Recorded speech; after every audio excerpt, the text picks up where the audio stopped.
it is hard to say when exactly Russian invasion of eastern Ukraine began.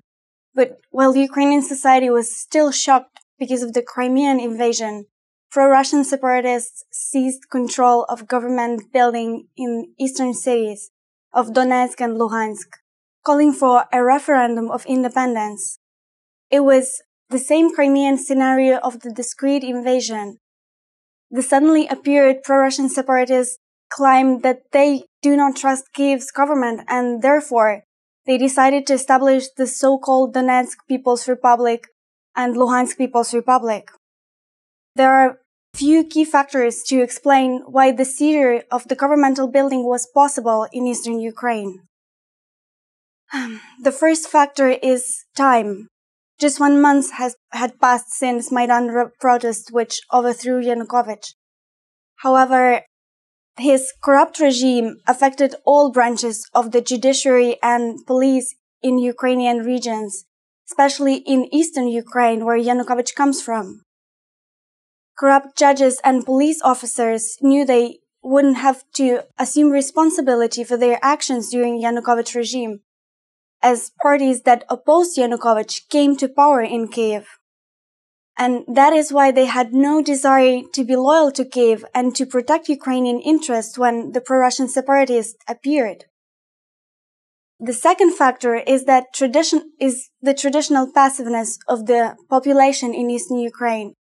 For instance, an attempt to seize the governmental building also happened in southern Ukrainian city of Odessa, which is the second strategic point to access Black Sea after Crimea. However, it failed because citizens there are much more active when it comes to defend their own interests. Finally, the third important factor is the support that Russian Federation provides to separatists. Since May, pro-Russian separatists led various attacks on Ukrainian border and shot down Ukrainian military transport plane over Luhansk, killing 49 people on board. Ukrainian government did not introduce the state of emergency because it would be impossible to hold presidential elections scheduled for May 25th. The elections were the best way to legitimize Kyiv's new government and show that the pro-democracy movement that started at Maidan enjoyed a wide support among population of Ukraine. The conflict continued, and in order to solve the situation, the newly elected president Poroshenko proposed a peaceful plan, a unilateral ceasefire for 7 days in June. During this period, all the separatists were allowed to leave country without persecution.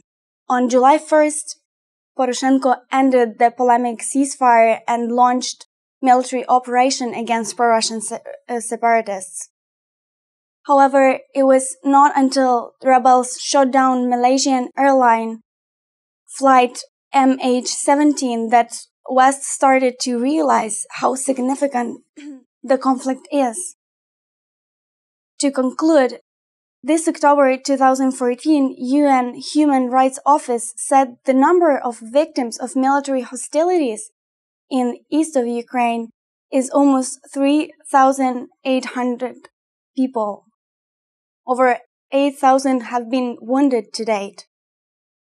Russia's illegal annexation of Crimea and de facto invasion of eastern Ukraine via Kremlin's support for pro-Russian separatists showed that the historical aspiration of Russian imperialism never went away, and Putin still sees Ukraine as a part of Russian empire.